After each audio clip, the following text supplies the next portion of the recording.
అధ్యక్ష ఈరోజు గౌరవనీయులు బట్టి విక్రమార్క గారు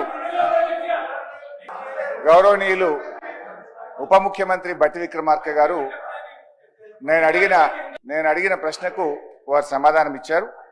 రాష్ట్ర ప్రభుత్వం ఎఫ్ఆర్బిఎం కింద తీసుకున్న అప్పులు 51,277 కోట్లని చెప్పారు. అఫ్ కోర్స్ ఈ రోజు ఉదయం నేను రిజర్వ్ బ్యాంక్ ఆఫ్ ఇండియాది కూడా రిపోర్ట్ తీసుకున్న పొద్దున్నే నెట్లో ఈ రోజు కలిపితే ఇంకో 3,000 కోట్లు పెరిగింది. ఆల్రెడీ ఇంతకుముందే 2003వ తారీఖు 5వ తారీఖు తీసుకున్నారు. ఇవాళతో కలిపితే ఇంకో 1000 పెరిగింది. 55,277 కోట్లు ఎఫ్ఆర్బిఎం కింద తీసుకున్నారు. కార్పొరేషన్ గ్యారంటీల కింద 61,991 కోట్లు తీసుకున్నారు. 10,099 కోట్లు గ్యారంటీ లేకుండా తీసుకున్నారు. మొత్తంగా కాంగ్రెస్ పార్టీ ఏడాది పాలనలో చేసిన అప్పు ఎంత అంటే 1,27,208 కోట్లు. ఒక్క ఏడాదిలో వీళ్ళు చేసిన అప్పు 1,27,208 కోట్లు. 5 ఏళ్లకు మనం లెక్క కడితే ఎంత అవుతుందంటే అధ్యక్ష 6,36,040 కోట్ల రూపాయలు 5 ఏళ్లలో కాంగ్రెస్ ప్రభుత్వం చేయబోయే అప్పుగా దీన్ని బట్టి మనకు స్పష్టంగా కనబడతా ఉంది.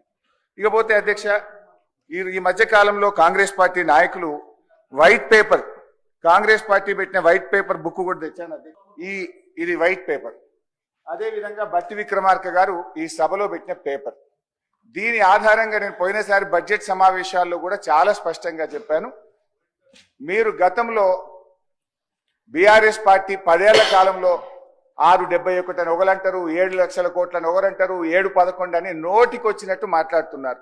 I challenge in this house, ఒకరోజు స్పెషల్ గా డిబేట్ పెడతారా పెట్టండి, లేదు ఆడిటర్లను పిలిచి పెడతారా, ఫైనాన్స్ డిపార్ట్మెంట్ పెట్టి పిలుస్తారా పిలవండి. ఐ వాంట్ టు ప్రూవ్ 10 ఏళ్ల బీఆర్ఎస్ కాలంలో జరిగిన మొత్తం అప్పు కేవలం 4,17,496 మాత్రమే.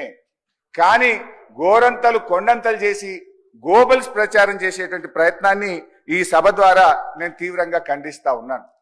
గతంలో గౌరవనీయులు బట్టి విక్రమార్క గారు ఎన్నికల ముందు ఆదాయాన్ని సమకూర్చడంలో కాంగ్రెస్ పార్టీకి అపారమైనటువంటి అనుభవం ఉంది, హామీలన్నీ నెరవేర్చడం మాకు పెద్ద సమస్యే కాదు అని ఎన్నికల ముందు చెప్పారు.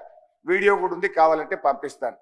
ఇప్పుడు అధికారంలోకి వచ్చిన తర్వాత ఏమైంది, ఏడాది అయింది, హామీలు ఎప్పుడు అమలు చేస్తారంటే అప్పుల పేరు చెప్పి తప్పించుకునేటువంటి ప్రయత్నం చేస్తున్నారు. ఒక అబద్ధాన్ని 100 సార్లు చెప్తే నిజమైతే అనే విధంగా గోబల్స్ ప్రచారం చేస్తా ఉన్నారు.